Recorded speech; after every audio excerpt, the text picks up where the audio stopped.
أعوذ بالله من الشيطان الرجيم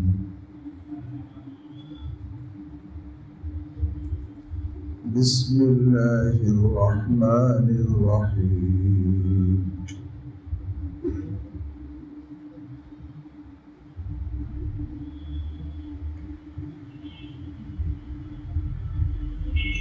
إن الذين اتقوا إذا مسهم طائف من الشيطان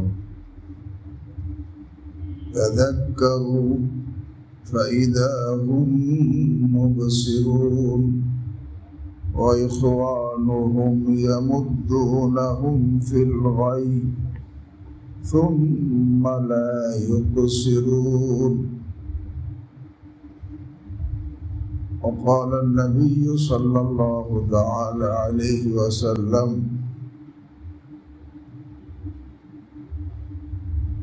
طوبى لعبد جعله الله مفتاحا للخير ومغلاقا للشر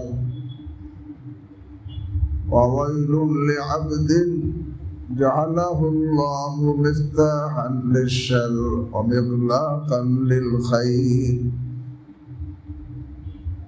أو كما قال عليه الصلاة والسلام وقال النبي صلى الله تعالى عليه وسلم القرآن حجة لك أو عليك أو كما قال عليه الصلاة والسلام صدق الله مولانا العظيم وصدق رسوله النبي الكريم ونحن على ذلك من الشاهدين والشاكرين والحمد لله رب العالمين سبحانك لا علم لنا إلا ما علمتنا إنك أنت العليم الحكيم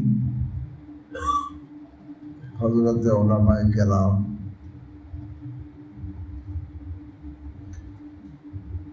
স্নেহের ছাত্র ভাইয়েরা মুহতারাম হাজিরিন আল্লাহ রাব্বুল আলামিন আরহামুর রাহিমিন মেহেরবানি করে এই মারকাজুন নূর নামী মাদ্রাসায়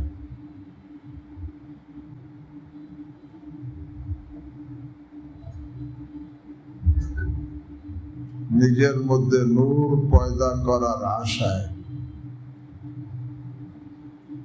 এই সর্বপ্রথম এক নুরানি মজলিসে আল্লাহ আমাদেরকে শরীক হওয়ার তৌফিক দান করেছেন।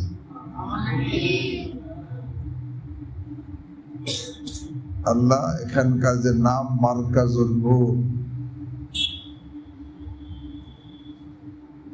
এসএম বা মুসাম্মা করে দেন, অর্থাৎ যেরকম নাম সেমনই করে দেন, এটা নূরের মারকাজ হয়ে যায়, নূরের কেন্দ্র হয়ে যায়। নূরের মারকাজ হতে হলে এখানে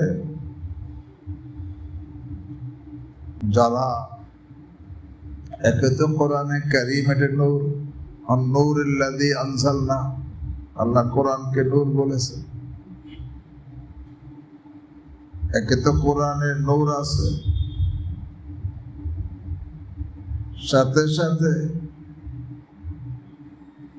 যারা কোরআন পড়াবে তারাও নুরানি হতে হয়,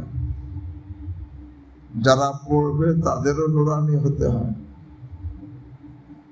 কোরআনের নূর তো আছেই, সাথে যারা পড়বে, যারা পড়াবে এবং যারা ইসলাম সকলে যখন নুরানি হবে তখন এটা মারকাজুন নূর হবে।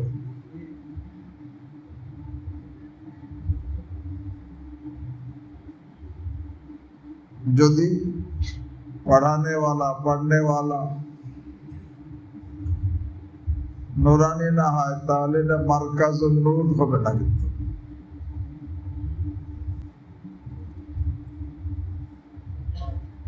তো নূরানি কেমনে হতে হয়?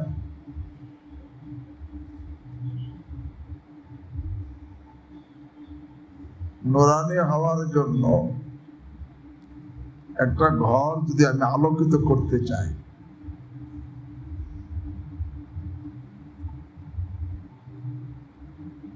এক নম্বর এখানে একটা বাতি জ্বালাইতে হবে। দুই নম্বর, বাতির চতুর্দিকে যে গ্লাসটা পরিষ্কার হইতে হবে। বাতি জ্বালানো আছে কিন্তু গিলাস একেবারে কালিতে ভর্তি, বাতি জ্বালা সত্ত্বেও রুম আলোকিত হবে না। বাতি জ্বলতেছে কিন্তু চতুর্দিকের গ্লাস একেবারে ময়লা, একেবারে কালো। আলো জ্বললেও রুম আলোকিত কি হবে না। একজনের দিলের মধ্যে কোরআনে কারীমের বাতি জ্বলতেছে,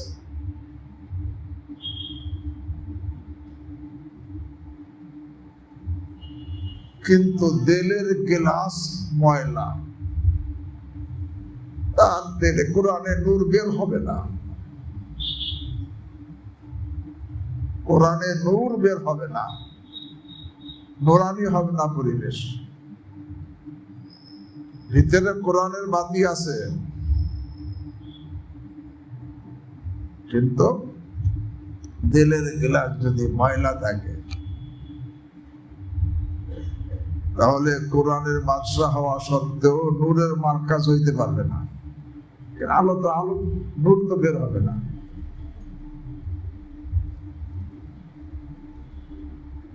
এই জন্য মার্কাজ নূর হতে হলে এখানে যারা পড়াবে, যারা পড়বে, ভিতরে তো আলহামদুলিল্লাহ কোরআনের বাতি তো জ্বালানোই হয়েছে। এখন এই দিলের মধ্যে যে কোরআনের বাতি জ্বলতেছে, এখন দিলের গিলাস পরিষ্কার করতে হবে।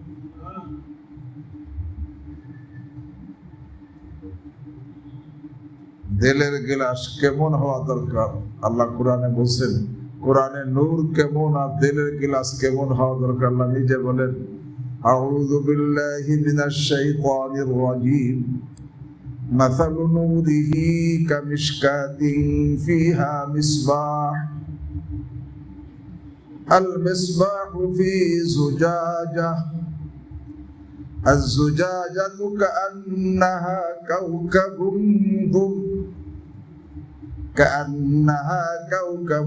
دري يوقد من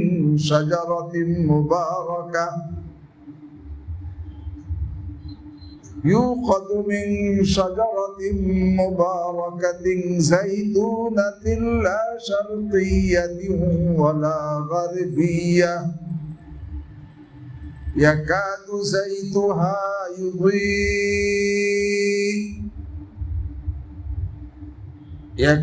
زيتها يضيء ولو لم تمسسه نار نور على نور يهدي الله لنوره من يشاء ويضرب الله الأمثال للناس والله بكل شيء عليم।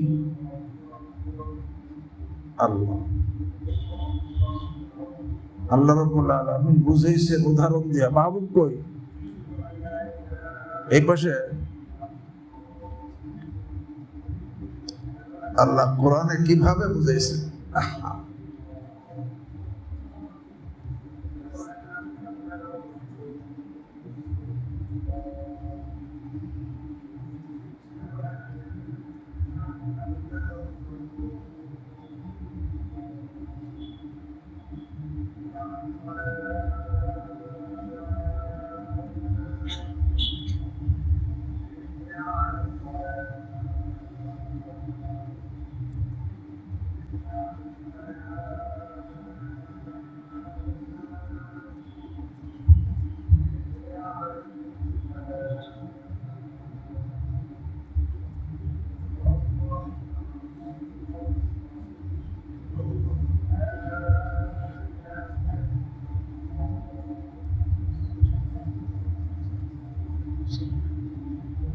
হবে, এখানে নামাজের জামাত হবে পরে। এই জন্য পেরেশান হওয়ার প্রয়োজন নাই, আমরা এখানে নামাজ পড়বো ইনশাআল্লাহ।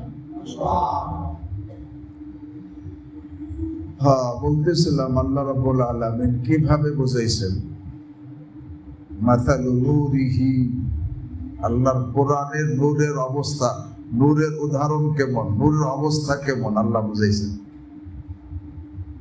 মাসালু নূরিহি কামিশকাতিন ফিহা মিসবাহ, আল্লাহ রাব্বুল আলামিন ইরশাদ করেন যে কোরআনের নূরের অবস্থা হলো কেমন জানো? কামিশকাত, একটা তাকের মতো। তাক কি তাক? আগের দিনে দেওয়ালের মধ্যে তাক বানাইয়া তার মধ্যে বাতি রাখা হইত, কারণ বাতাসে বাতি নিভে যেত। আর তাকের সব দিক চতুর্দিক তিন দিক বন্ধ থাকতো, শুধু একদিক কি খোলা, বাতাস লাগতো না। আর একদিক খোলা, ওই দিক দিয়ে আলো বের হইত।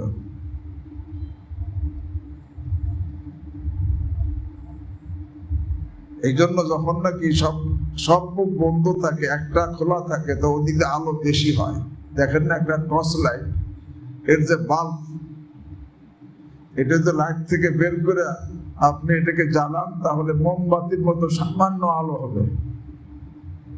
কিন্তু এটা লাইটের মধ্যে দিয়ে সব দিক বন্ধ করে একদিকে দেন, সুইচ দেন, দেখবেন অনেক দূর পর্যন্ত আলো চলে গেছে। আল্লাহ বলেন মাসালু নূরিহি, আল্লাহর কোরআনের নূরের উদাহরণ কেমন? কামিশকাত, যেমন একটা তাক, ফিহা মিসবাহ, যে তাকের মধ্যে বাতি রাখা। মিসবাহ মানে কি? বাতি। এই কোরআনের বাতি, বাতি যে রাখা হয়েছে সরাসরি তাকের মধ্যে না। আল মিসবাহু ফি জুজাজা, এই বাতিটা তাকের মধ্যে আবার গ্লাস লাগানো, সে গ্লাসের মধ্যে বাতি। আর গ্লাসটা কেমন? আজ-জুজাজাতু কাআন্নাহা কাওকাবুন দুররি, গ্লাসটা যেন মতির মতো উজ্জ্বল তারকা, একেবারে পরিষ্কার পরিচ্ছন্ন স্বচ্ছ, কোনো ময়লা নাই। গ্লাসটা আজ-জুজাজাতু কাআন্নাহা কাওকাবুন দুররি। আর এই বাতি যে জ্বালানো হয় কি কোন তেল দ্বারা? ইউকাদু মিন শাজারাতিন মুবারাকা, একটা বরকতময় গাছের তেল দ্বারা এই বাতিকে জ্বালানো হয়। এই বরকতময় গাছের নাম জাইতুনা, জাইতুন গাছ। তো গাছটার কি অবস্থা? লা শারকিয়াতিন ওয়ালা গারবিয়া, এই গাছের পূর্ব দিকেও কোনো বেড়া নাই। সুতরাং ফজর সকাল থেকেই গাছের উপর সূর্যের রৌদ্র পড়ে। পশ্চিম দিকেও কোনো বেড়া নাই, সূর্য ডোবা পর্যন্ত রৌদ্র পড়ে। অর্থাৎ সকাল থেকে সন্ধ্যা পর্যন্ত সবসময় এই গাছের উপর রৌদ্র থাকে, এবং গাছটা সবসময় সূর্যমুখী থাকে। এইরকম জাইতুন গাছের তেল কেমন হয়? একাদু যাইতুহা ইউযি ওয়ালাউ লাম তামসাসুহা, আল্লাহ কেমন গাছের তেল আগুনের স্পর্শ ছাড়াই যেন আলো দেয়। আগুনের টাচ ছাড়াই কি হয়? ইউযিউ, আলো দান করে। আর পরে যদি এর উপরে আগুন দেওয়া হয়, এমনি তেলই জ্বলতেছিল, আর তেলের উপর আগুন দিলে আলোর উপরে আলো, নূরুন আলা নূর। এখানে কি বুঝাইছে?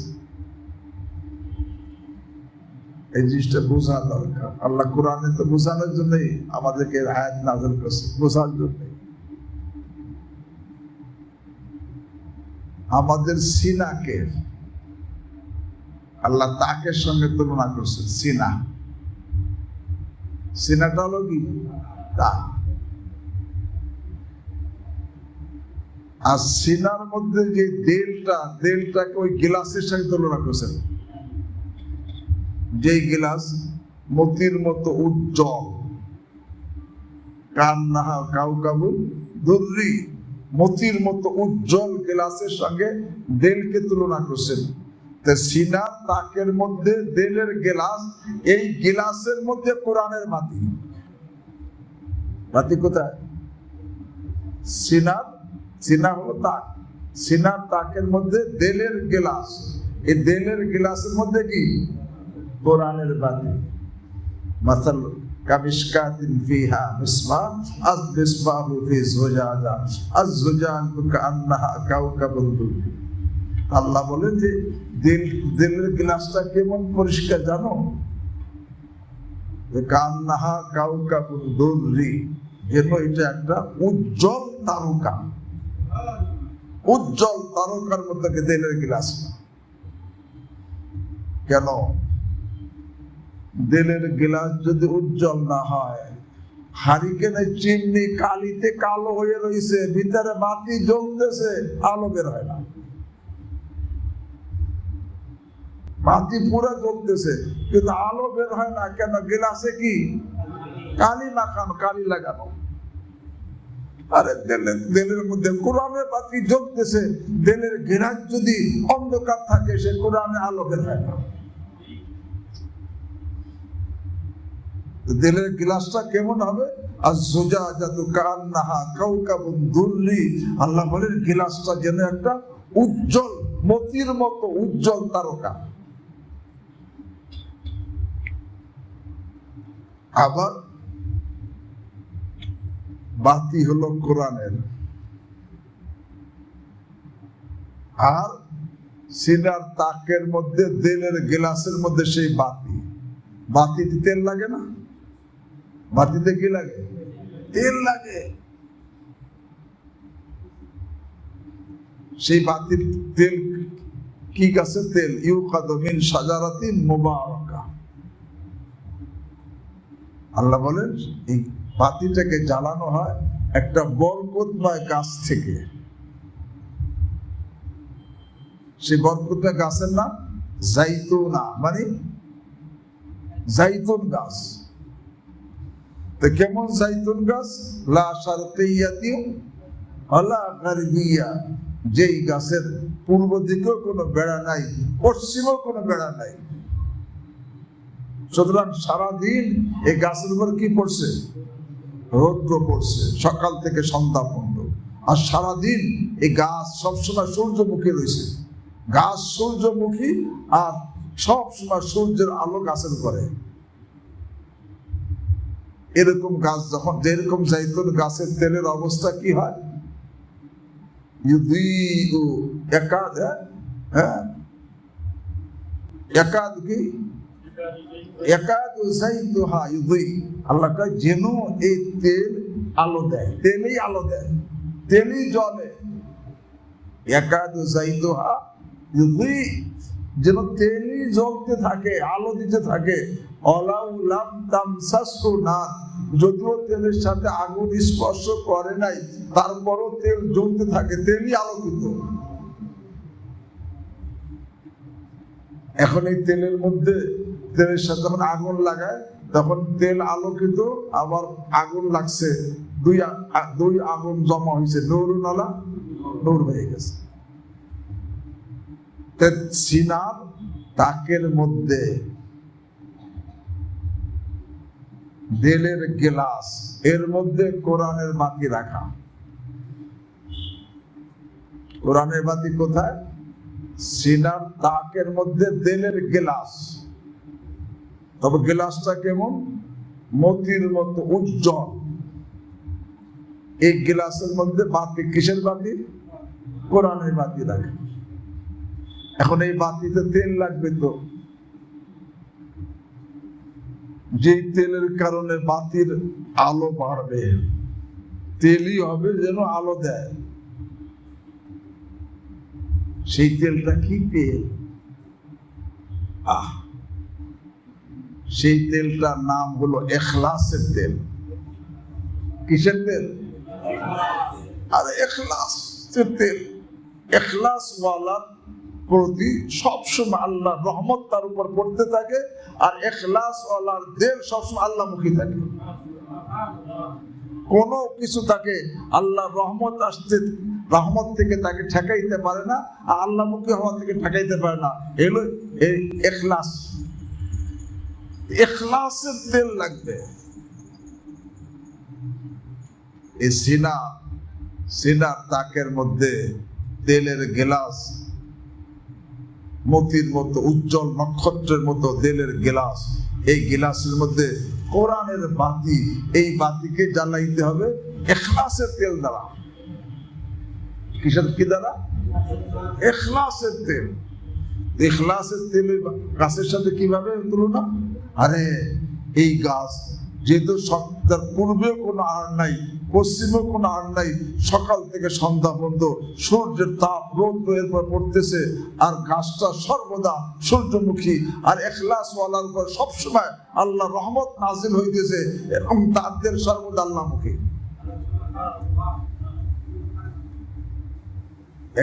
আর এই ইখলাসের তেল এমন জিনিস, আর ইলমের নূর না থাকলেও ইখলাসের তেল এমনি জ্বলে, অনেক সে কিছু বুঝতে পারে। আর যখন নাকি ইখলাসের তেলের সাথে কোরআনের বাতি জ্বলতেছে, আবার তার সাথে ইলমের নূর লাগছে, তার নূর হয়ে যায়। তো বলতেছিলাম মার্কাজুল নূর হইতে হলে কোরআনের বাতি তো জ্বলতেছে আলহামদুলিল্লাহ, প্রত্যেকের দিলের সিনার মধ্যে, দিলের গ্লাসের মধ্যে কোরআনের বাতি জ্বলতেছে। কোরআনের বাতি তো নুরানি বাতি, এদের মাথার নূরই বলা হয়েছে। কোরআনের নুরানি বাতি আমাদের সিনার তাকের মধ্যে, দিলের গ্লাসের মধ্যে জ্বলতেছে। এখন দিলের গ্লাস যদি পরিষ্কার না হয়, বাতি জ্বললেও আলো বের হয় না, আলো বের হয় না, আলো বের হয় না, ঘর আলোকিত হয় না, বাতি তো জ্বলতেছে। আমার দিলের গ্লাস পরিষ্কার লাগবে, তাহলে কোরআনের বাতির আলো কি হবে? বের হবে। তো বাতি জ্বলতে আমার তেল লাগবে। কিসের তেল? ইখলাসের তেল। ইখলাসের তেল দ্বারা যখন কোরআনের বাতি আর দিলের গ্লাসের মধ্যে রাখা সে কোরআনের বাতি জ্বলতে থাকবে, আল্লাহু আকবার, এত ডবল নূর হয়ে যাবে, পুরা নুরানি হয়ে যাবে। তখন এটা মার্কাজুন নূর হয়ে যাবে। এর আগ পর্যন্ত শুধু নামের মার্কাজুন নূর থাকবে। যতদিন পর্যন্ত আমি দিলের গ্লাসকে পরিষ্কার করতে না পারবো, তার নূর তো বের হবে না। কোরআনের নূরের বাতি তো জ্বলতেছে, কিন্তু দিলের গ্লাস যদি আমি পরিষ্কার না করি, অন্ধকারে রাখি, তাহলে কিন্তু বাতি জ্বলা সত্ত্বেও এই কোরআনের নূর এটা বের হবে না, গ্লাস তো অন্ধকার।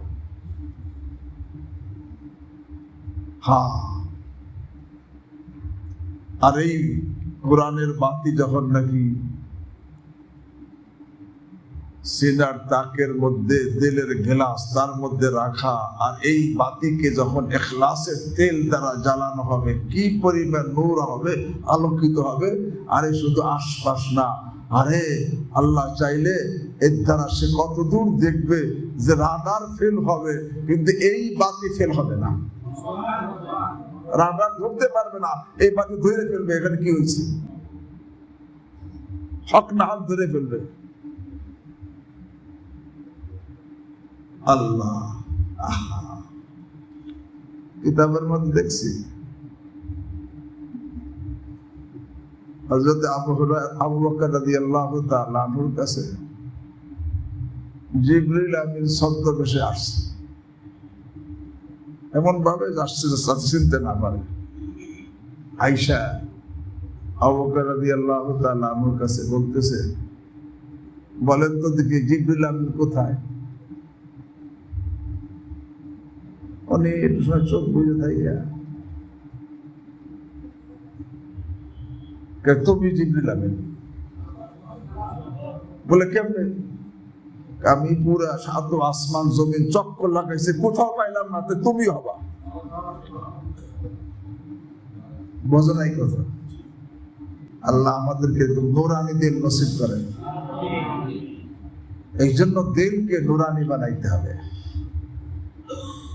নূরানি বানানোর জন্য দিলের থেকে, দিলকে অন্ধকার থেকে, দিলকে পরিষ্কার, দিলের ময়লা দূর করতে হবে।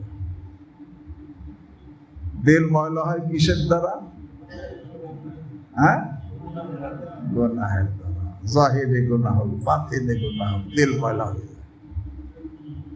দিল ময়লা হয়। কেমন ময়লা হয়? হাদিসের মধ্যে আসছে, হযরত আব্দুল্লাহ ইবনে আব্বাস রাদিয়াল্লাহু তাআলা আনহু হাদিসের বর্ণনাকারী জনাব রাসূলুল্লাহ সাল্লাল্লাহু আলাইহি ওয়াসাল্লাম ইরশাদ করেন, নাযালাল হাজরুল আসওয়াদ মিনাল জান্নাহ ওয়া হুয়া আশাদ্দু বায়াযাম মিনাল লাবান। হাজরে আসওয়াদ, কাবা ঘরের কর্নারে যে কালো পাথর, জান্নাত থেকে নাজিল হয়েছে। কি অবস্থায়? ওয়া হুয়া আশাদ্দু বায়াযাম মিনাল লাবান, দুধের চাইতে অনেক বেশি সাদা অবস্থায় নাজিল হয়েছে। এখন আমরা তো কালো পাথর বলি, আসলে এটা কি পাথর? সাদা পাথর। কেমন সাদা? দুধের চাইতে সাদা। এবং দুনিয়ার পাথর না, বরং কি জান্নাতি পাথর। এই কাবা ঘরের কর্নারে যে পাথরটা, জান্নাতি পাথর, দুধের চাইতে সাদা।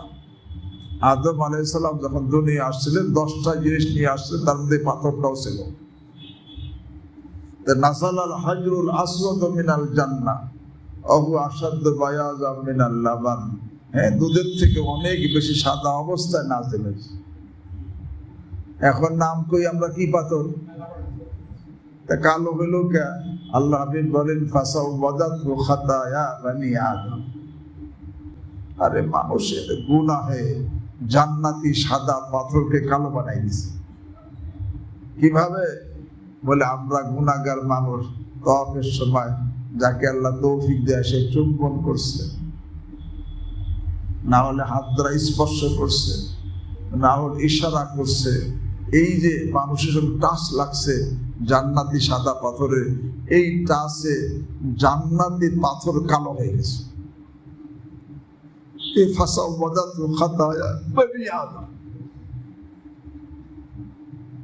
এই হাদিসের ব্যাখ্যার মধ্যে কুতুল মুক্তাজির মধ্যে লেখছে, একটা প্রশ্নকে উত্তর দিছে। প্রশ্ন কি? আবকাহুল্লাহু তাআলা আসওয়াদ, আল্লাহ জান্নাতি পাথরকে কালো অবস্থায় কেন রাখলেন? আমরা তো কাপড় ময়লা হয় আবার ধুইয়া পরিষ্কার করে ফেলাই। আল্লাহ তো জান্নাতি পাথর মানুষের গুনাহে কালো হয়ে গেলে আবার সেটা আল্লাহ কুদরত দ্বারা পরিষ্কার করে সাদা বানাই রাখতে পারতেন। সাদা না বানাইয়া কালো অবস্থায় কেন রাখছেন? এই প্রশ্ন।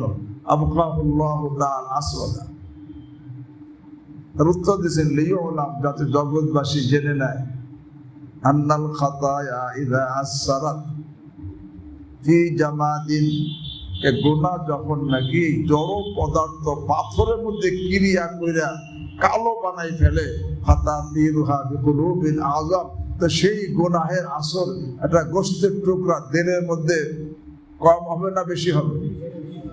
যেই গুনাহে পাথর কালো হয়, সেই গুনাহের দিল কি পরিমাণ কালো হবে? গুনাহের দিল কি হয়ে যায়? কালো হয়ে। এই জন্যই তো আল্লাহ দিল দেখেন। মুসলিম শরীফ হাদিস, ইন্নাল্লাহা লা ইয়ানজুরু ইলা সুওয়ারিকুম ওয়া লা ইলা আমওয়ালিকুম ওয়ালাকিন ইয়ানজুরু ইলা কুলুবিকুম ওয়া আমালিকুম। আল্লাহ তোমাদের সূরত দেখেন না, সম্পদ দেখেন না, আল্লাহ তোমাদের দিল দেখেন আর আমল দেখেন। কি দেখেন? দিল দেখেন। গুনাহের দ্বারা দিল অন্ধকার হয়ে যায়। যে কোনো গুনাহের দ্বারা সবচেয়ে বেশি ক্ষতিগ্রস্ত হয় কি? দিল সবচেয়ে বেশি। চোখের দ্বারা গুনাহ করে, দাগ পড়ে কোথায়? জবানে গুনাহ পড়ে, দাগ পড়ে কোথায়? আরে অন্য যে কোনো অঙ্গ প্রত্যঙ্গ গুনাহ করে, দাগ পড়ে কোথায়? দিলে।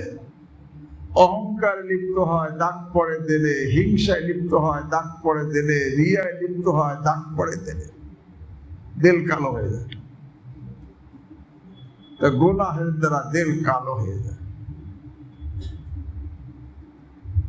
যখন দিল কালো হয়ে যায়, এখন যদি সে সমস্ত গুনাহকে বর্জন করে খালিস তওবা না করে, দিলের কালো থেকেই যায়। আর যদি গুনাহকে সমস্ত জাহিরি বাতিনি সমস্ত গুনাহকে বর্জন করে আরে অতীতের জন্য খালিস তওবা করে, আল্লাহ আরহামুর রাহিমিন, তিনি মেহেরবান, আল্লাহু আকবার, গুনাহ মাফ করে দিয়ে দিলকে আবার আলোকিত করে দেন। এরপরে তওবার পরে তাকওয়ার সঙ্গে থাকলে দিল আলোকিত থাকে।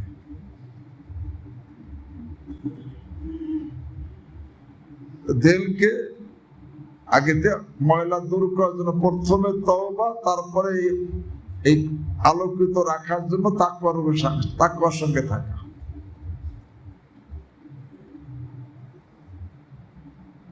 এখানে একটা কথা মাঝখানে বলি। আলহামদুলিল্লাহ, আমাদের মধ্যে কারি হওয়ার ফিকির আছে, চেষ্টা আছে। হাফেজ হওয়ার ফিকির আছে, চেষ্টা আছে, করা উচিত। আলেম হওয়ার ফিকির আছে, চেষ্টা আছে। মুফতি হওয়ার ফিকির আছে, চেষ্টা আছে। মুহাদ্দিস হওয়ার ফিকির আছে, চেষ্টা আছে। কিন্তু কারি হওয়ার কথা, হাফেজ হওয়ার কথা, আলেম হওয়ার কথা, মুফতি হওয়ার কথা, মুহাদ্দিস হওয়ার কথা আল্লাহ কয়বার বলছেন? কতবার? কিন্তু তাকওয়ার কথা কোরআনে কারীমের মধ্যে আল্লাহ 3000 বারের চাইতে বেশি বলছেন। তাকওয়ার কথা 3000 বারের থেকে বেশি বলছেন।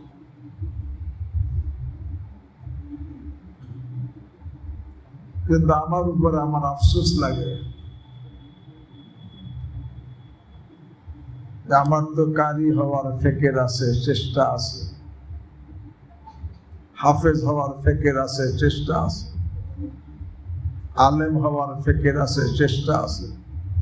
মুফতি হওয়ার ফিকির আছে, চেষ্টা আছে। মুহাদ্দিস হওয়ার ফিকির আছে, চেষ্টা আছে। কিন্তু যেই তাকওয়ার কথা আল্লাহ কোরআনে 3000 বারের বেশি বলেন, এই মুত্তাকি হওয়ার ফিকিরও নাই, চেষ্টাও নাই।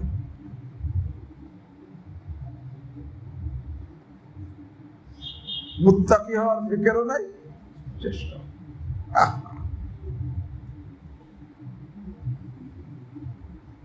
যদি মুত্তাকি হওয়ার ফিকির ও চেষ্টা থাকতো, তাহলে আমার দ্বারা হঠাৎ একবার গুনাহ হইতে পারতো, কিন্তু গুনাহের অভ্যস্ত হইতাম না। কুদৃষ্টির উপর জমে থাকতাম না, গীবতে জমে থাকতাম না, রিয়ার মধ্যে জমে থাকতাম না, অহংকারে জমে থাকতাম না, ঐবের মধ্যে জমে থাকতাম না। এগুলো অভ্যাসে পরিণত হয়ে গেছে। এর থেকে এই জন্য কোনো পেরেশানিও নাই। অথচ কারি সাহেব হওয়ার ফিকিরও আছে, চেষ্টা আছে। হাফেজ হওয়ার ফিকির আছে, চেষ্টা আছে। আলেম হওয়ার ফিকির আছে, চেষ্টা আছে। মুফতি হওয়ার ফিকির আছে, চেষ্টা আছে। মুহাদ্দিস হওয়ার ফিকির আছে, চেষ্টা আছে। করা উচিত, শরীয়তে এগুলো হুকুম আছে। কিন্তু তাকওয়ার হুকুম, তাকওয়ার কথা কতবার, কিন্তু এর ফিকির আর চেষ্টা নাই। আল্লাহ আমাকে বোঝার তৌফিক দান করেন। এই জন্য ভাই, যখন আমি মুত্তাকি হব, অতীত থেকে তওবা করে, যখন মুত্তাকি এখন থেকে তাকওয়া থাকবো, তওবার দ্বারা দিল পরিষ্কার হবে আর তাকওয়ার দ্বারা পরিষ্কার থাকবে, নইলে আবার ময়লা, আবার ময়লা। তো ভিতরে বাতি জ্বললেও দেখা যাবে নূর, আলো বেরিয়েছে না, অন্ধকার। অন্ধকার হওয়ার কারণে তখন কি হবে?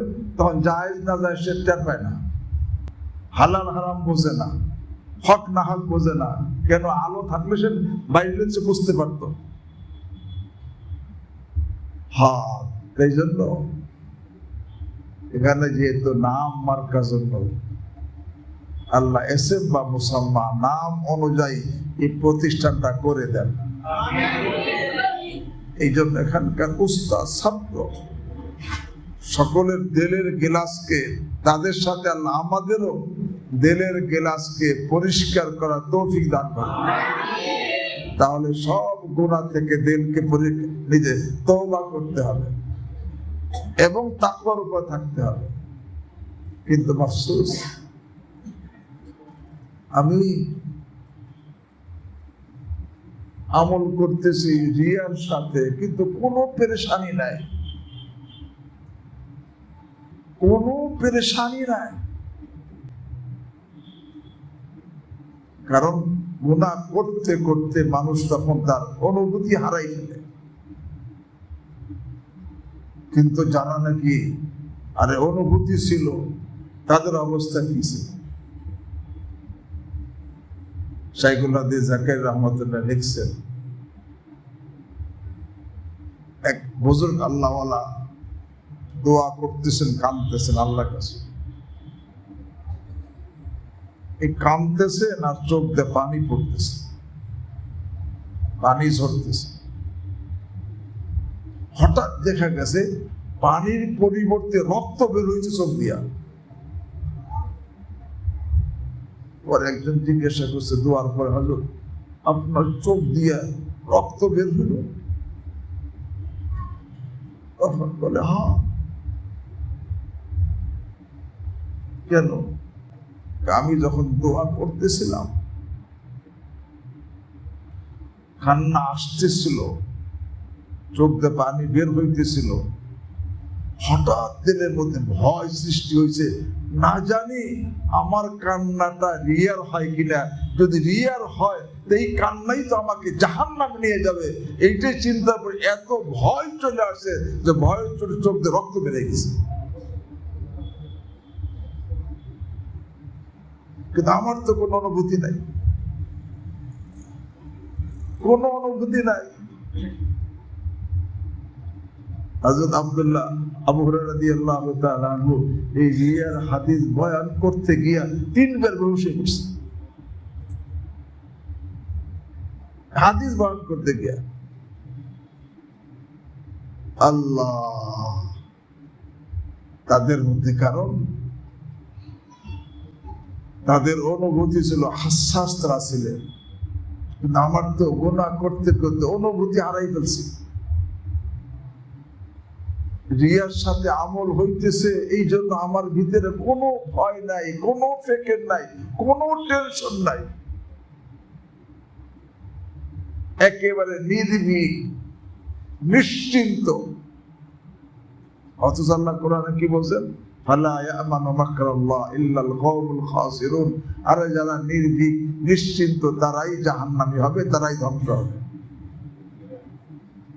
ফালা ইয়ামানু মাকরাল্লাহ ইল্লাল কওমুল খাসিরুন। এই জন্য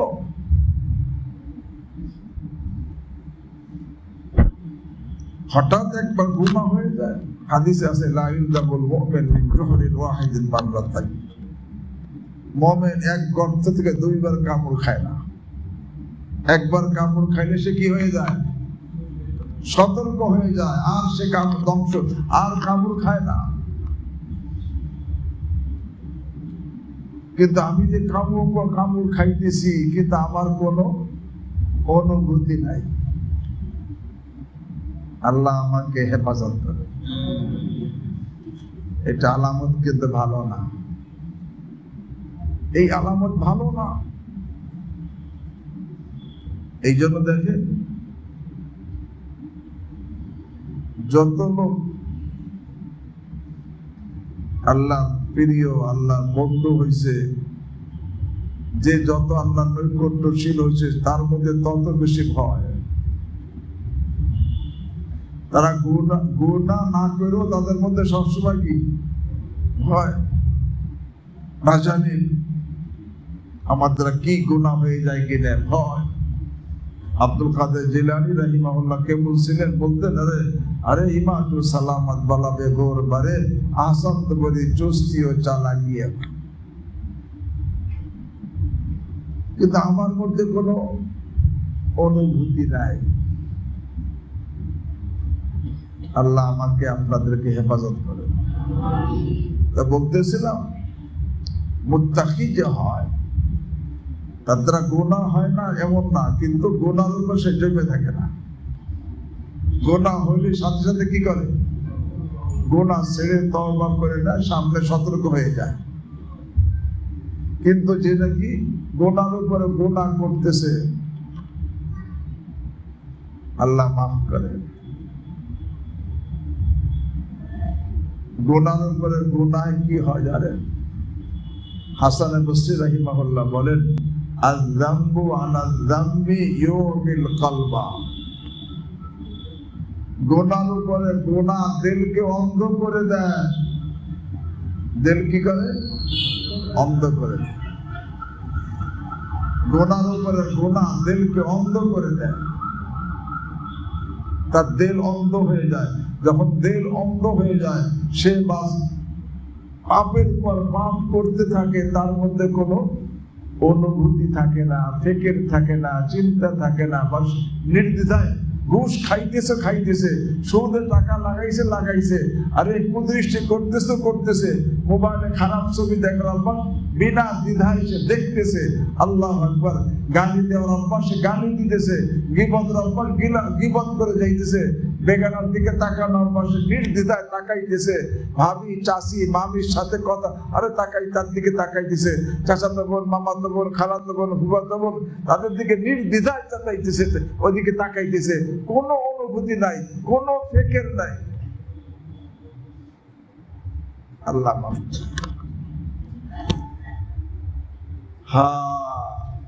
কেন ফিকির নাই? ওই যে আয-যামবু আলা যামবি ইউমিল কলবা।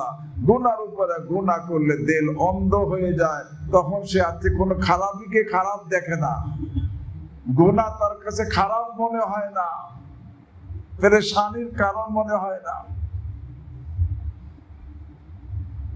অথচ মনে রাখতে হবে, কোরআনে আসছে, আউযু বিল্লাহি মিনাশ শাইতানির রাজীম, মান কানা ফি হাযিহি আ'মা ফাহুয়া ফিল আখিরাতি আ'মা। আল্লাহ বলেন, আরে যে দুনিয়ার মধ্যে অন্ধ হবে, সে আখিরাতেও অন্ধ হবে। আল্লাহ আমাকে আপনাদেরকে হেফাজত করে। এই আয়াত যখন নাযিল হয়েছে, আব্দুল্লাহ ইবনে উম্মে মাকতুম রাদিয়াল্লাহু তাআলা আনহু, অন্ধ সাহাবী, পেরেশান হয়ে আসছে, আয়েশা বলছে, ইয়া রাসূলুল্লাহ ফাআনা ফিদ দুনিয়া আ'মা আফা আকুনু ফিল আখিরাতি আ'মা। ইয়া রাসূলুল্লাহ, আমি দুনিয়ার মধ্যে অন্ধ, এখন আখিরাতেও কি আমি অন্ধ হব? আল্লাহর হাবিব সাল্লাল্লাহু আলাইহি ওয়াসাল্লামের কাছে জিজ্ঞাসার পরে আল্লাহ আয়াত নাযিল করেছেন। অন্ধ সাহাবী পেরেশান হইয়া আল্লাহর হাবিবকে জিজ্ঞাসা করছেন, ইয়া রাসূলুল্লাহ ফানা ফিদ দুনিয়া আ'মা আফা আকুনু ফিল আখিরাতি আ'মা। আমি দুনিয়ার মধ্যে অন্ধ, এখন আখিরাতে কি অন্ধ হব? তখন আল্লাহ রাব্বুল আলামিনের জবাবে আয়াত নাযিল করেছেন কি, ইন্নাহা লা তা'মাল আবসার ওয়ালাকিন তা'মাল কুলুবুল্লাতী ফিস সুদূর। আরে দুনিয়া অন্ধ হইলে আখিরাত অন্ধ হবে। এই অন্ধ দ্বারা চোখের অন্ধ হওয়া উদ্দেশ্য না, দিল অন্ধ হওয়া উদ্দেশ্য। দুনিয়াতে যার দিল অন্ধ হবে, আখিরাতে সে বাস্তবেই অন্ধ হবে। আল্লাহ আমাকে আপনাদের হেফাজত করে। যে দুনিয়াতে যার দিল অন্ধ হবে, আখিরাতে সে অন্ধ হবে। ইন্নাহা লা তা'মাল আবসার ওয়ালাকিন তা'মাল কুলুবুল্লাতী ফিস সুদূর। আর দিল অন্ধ হয় কিসের দ্বারা? আয-যামবু আলা যামবি ইউবিল কলব। গুনার উপরে গুনাহ দিলকে অন্ধ করে দেয়। যখন অন্ধ করে দেয় তখন অবস্থা কি হয়? দুইটা ক্ষতি হয়। দিলের চোখ খোলা থাকলে তো আল্লাহু আকবার, সে হক না হক বুঝতে পারে এবং প্রত্যেকটা জিনিস থেকে সে উপদেশ গ্রহণ করতে পারে। দিলের চোখ যার ভালো থাকে তখন সে হক আর না হক, এটা সে বুঝতে পারে এবং প্রত্যেক জিনিস থেকে সে উপদেশ গ্রহণ করতে পারে যদি দিলের চোখ কি থাকে? ভালো থাকে। আর দিলের চোখ অন্ধ হয়ে গেলে হক আর না হক সে বোঝে না। আর কোনো কিছু থেকে পুরো কোরআন তার সামনে খুলে বুঝা পড়লেও তার উপদেশ গ্রহণ হয় না।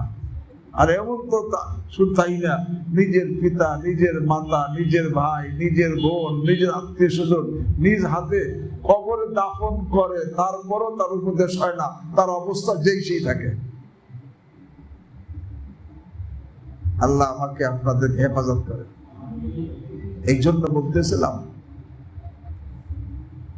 আমি যদি নুরানি দিলকে নুরানি করতে চাই তাহলে কি অতীতের গুনাহতে কি করতে হবে? তাওবা করতে হবে এবং এখন থেকে তাকওয়ার উপরে থাকতে হবে। তখনই মারকাজুন নূর হবে। আল্লাহ তৌফিক দান করেন। সাথে সাথে যেহেতু মারকাজুন নূর রাখা হয়েছে এই জন্য কথাটা বললাম। আসলে কোরআন তো সকলের দরকার, কোরআন শেখা সকলের প্রয়োজন।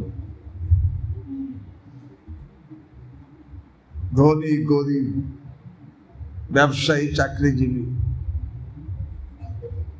সকলের জন্য কোরআন শেখা জরুরি। যার মৃত্যু আসবে তার কোরআন শিখতে হবে, না শিখলে আল্লাহ হেফাজত করে, কঠিন অবস্থা। সকলের কোরআন শেখা জরুরি।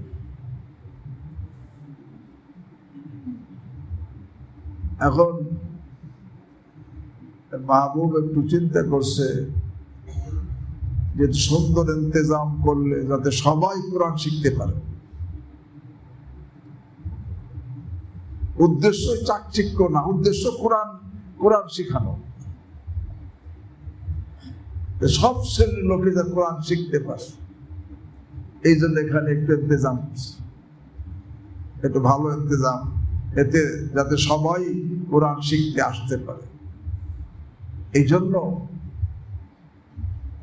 আমি যদি কোরআনকে না শিখি, সন্তানকে না শিখাই, কোরআন থেকে মুখ ফিরিয়ে নেই, তাহলে কিয়ামতের ময়দানে কি অবস্থা? আল্লাহ কোরআনে বলেন, আউযু বিল্লাহি মিনাশ শাইতানির রাজীম, ওয়াকাদ আতাইনাকা মিন লাদুন্না যিকরা মান আরাদা আনহু ফাইন্নাহু ইয়াহমিলু ইয়াওমাল কিয়ামাতি বিজরা। দেখো, হে আমার হাবিব, আপনাকে আমি আমার নিকট থেকে উপদেশের বাণী কোরআনে কারীম দান করছি। যে কোরআন থেকে মুখ ফিরিয়ে নিবে, কিয়ামতের দিন সে গুনাহের বোঝা বহন করে উঠবে। কোরআন থেকে যারা শিখবে না, কোরআন থেকে মুখ ফিরিয়ে নিল। এই জন্য যাতে হাসরের ময়দানে আমাদের কোরআন থেকে মুখ ফিরানোর কারণে গুনার বোঝা বহন করা না লাগে। এই জন্য মাদ্রাসা তো আরো আছে, তারপর আরো একটা করছে যাতে সকলে আমরা কোরআন শিখতে পারি, আমাদের বাচ্চাদেরকেও শিখাইতে পারি, বয়স্কদের শেখার ব্যবস্থা আছে না? বয়স্কদের শেখার ব্যবস্থা এখানে আছে। আমরা সুযোগকে কাজে লাগাই। এত সুন্দর ইন্তজাম সব অনেক জায়গায় নাই। থাকার বসার জায়গা, থাকার জায়গা, এত সুন্দর পরিবেশ অনেক জায়গা নাই। এই জন্য আমরা সকলে আমাদের সন্তানকে কোরআন শিখাবো, যেখানে শিখে যা শিখতেছে আলহামদুলিল্লাহ, যারা এখনো দেই নেই, ভালো পরিবেশ না পাওয়ার কারণে তাদেরকে বলবো তারা আমরা এখানে সন্তান দেই, যাতে আমার ছেলে কোরআনের হাফেজ হবে, আলেম হবে, এই হাফেজ আলেমের বাপ হয়ে হাসের ময়দানে উঠতে পারি। আল্লাহ একজনে, তবে একটা কথা, দুনিয়ার জিনিস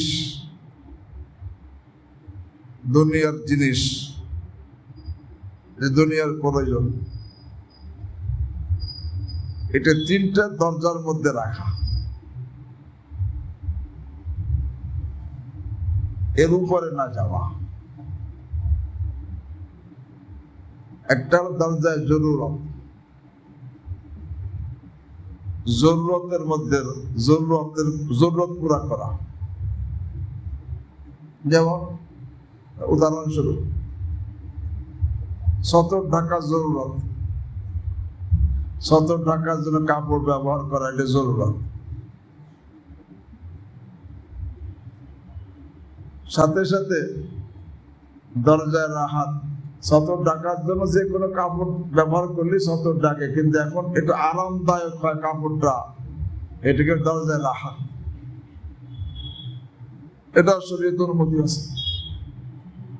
সাথে সাথে আর একটা হলো দরজায় জিনাত, মানে সুন্দর হয়, দৃশ্য দেখতে ভালো লাগে, মন প্রফুল্ল থাকে। এই তিন স্তরের মধ্যে দুনিয়ার জরুরতকে রাখা। একটা হলো জরুরত, আর একটা রাহাত, আর একটা জিনাত। যেটা প্রয়োজন না হলে চলে না, প্রয়োজন পুরার সাথে সাথে একটু আরামের খেয়াল করা, এটা রাহাত। আর সুন্দরের খেয়াল করা, এটা হলো কি জিনাত। এর উপরে আরেকটা আছে নুমায়েশ, মানে লোকদেরকে দেখানো, ফখর করা, এইটা ঠিক না। এই তিন দরজা শরীয়তের অনুমতি আছে, দরজায় জরুরত, দরজায় রাহাত, দরজায় জিনাত। আমার দাদা পীর মহিউদ্দিন এইভাবে বলতেন, হ্যাঁ, এটা হলো দরজায় রেহায়েশ, আর দরজায় আরায়েশ, আসায়েশ, এর দরজায় আরায়েশ। এটাকে এইভাবে আমি বলি, একটা দরজায় জরুরত, একটা দরজায় রাহাত, আর দরজায় জিনাত। অর্থাৎ প্রয়োজন পুরো হওয়া, আরামদায়ক হওয়া, সুন্দর হওয়া, শরীয়তের অনুমতি আছে। কিন্তু নুমায়েশ, যেটা মানুষকে দেখাইয়া গর্ব করা, এটা কি নাই, এটা না। বাকি এইটা সুন্দর করছে, উদ্দেশ্য তো যাতে সবাই কোরআন শেখে, এর অন্য কোনো উদ্দেশ্য না। এই যে হাদিসের মধ্যে আসছি, হাদিস পড়ছি, তওবা লিআবদিন জাআলাহুল্লাহু মিফতাহান লিল খাইর ওয়া মিগলাকান লিশ-শার। ওই ব্যক্তির জন্য খুশখবরি যাকে আল্লাহ মঙ্গলের, কল্যাণের চাবি বানাইছেন, আর অকল্যাণ, খারাপির তালা বানাইছেন, তার জন্য খুশখবরি। অর্থাৎ সে ভালো রাস্তা খুলে দিছে, খারাপের রাস্তা বন্ধ করছে, তার জন্য তওবা, তওবা লিআবদিন জাআলাহুল্লাহু মিফতাহান লিল খাইর ওয়া মিগলাকান লিশ-শার। যত লোক মাদ্রাসা বানায়, উদ্দেশ্য এইটাই, সকলের জন্য সে কল্যাণের দরজা খুলতেছে, আর খারাপের দরজা কি, এই জন্য যারা মাদ্রাসা করে তাদের জন্য বড় শুভ সংবাদ, তওবা লিআবদিন জাআলাহুল্লাহু মিফতাহান লিল খাইরি ওয়া মিগলাকান লিশ-শার।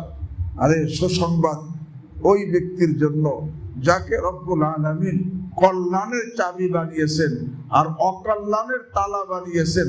অর্থাৎ চাবি দ্বারা দরজা খোলা হয়, যাকে আল্লাহ কল্যাণের দরজার দ্বারা কল্যাণের দরজা খুলে দিয়েছেন এবং অকল্যাণের দরজা বন্ধ করছেন, আল্লাহ তার জন্য বড় খুশখবরি। যারা নাকি কোরআনী মাদ্রাসা করতেছে তারা এই হাদিসের মেজদাক, আল্লাহ তাদেরকে কল্যাণের চাবি বানাইছেন আর অকল্যাণের তালা বানাইছেন। তওবা লিআবদিন জাআলাহুল্লাহু মিফতাহান লিল খায়র ওয়া মিগলাকান লিশ-শার।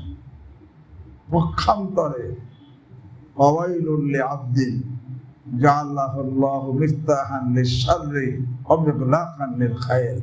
আর ধ্বংস ওই ব্যক্তির জন্য যাকে আল্লাহ অকল্যাণের চাবি বানাইছে, খারাপের চাবি, আর কল্যাণের তালা বানাইছে। অর্থাৎ তার দ্বারা অকল্যাণের খারাপের দরজা খোলে আর কল্যাণের দরজা বন্ধ হয়ে যায়।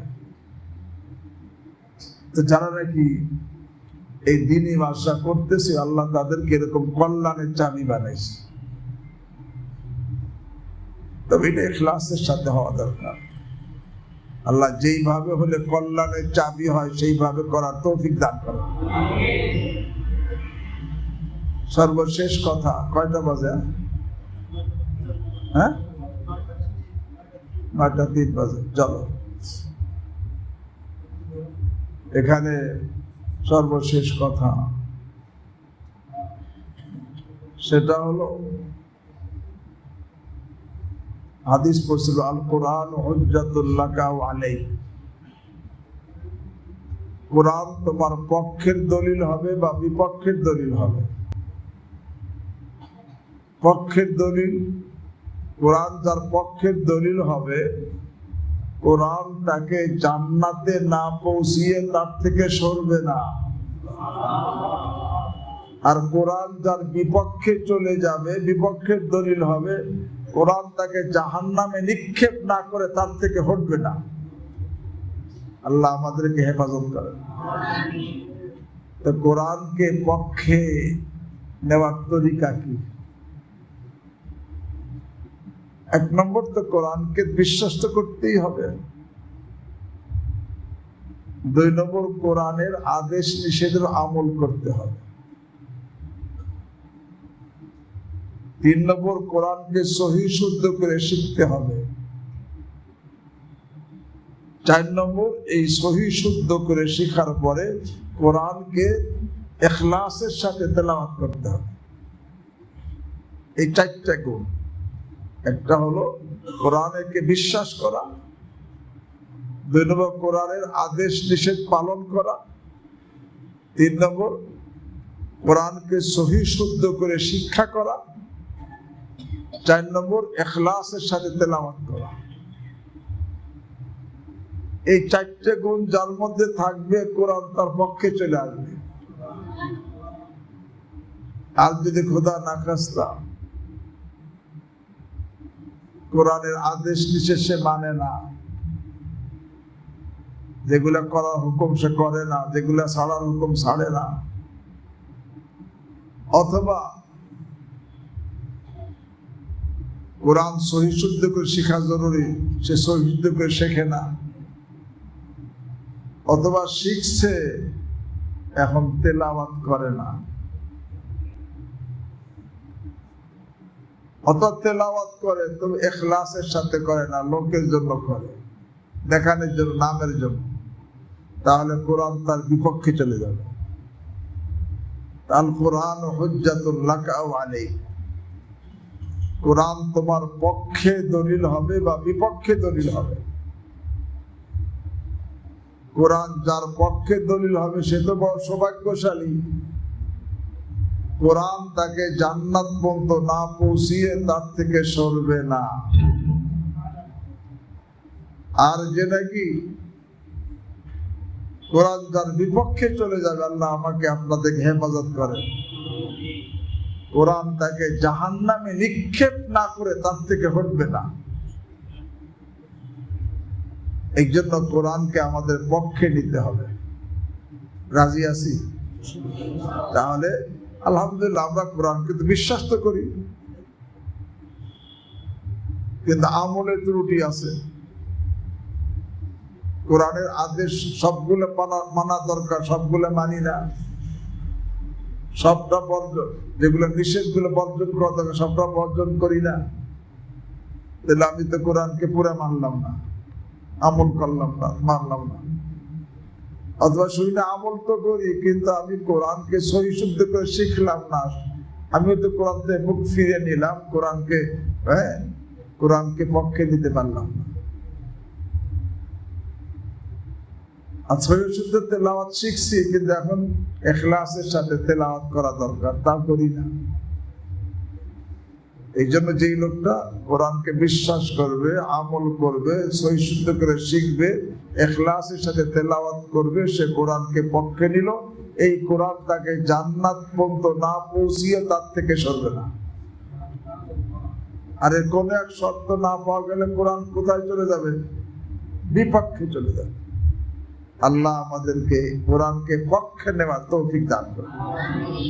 এখানকার প্রত্যেক উস্তাদ, ছাত্র, তাদের সাথে আমাকে, আমাদের সকলকে কোরআনকে তা পক্ষে নেওয়ার তৌফিক দান করেন।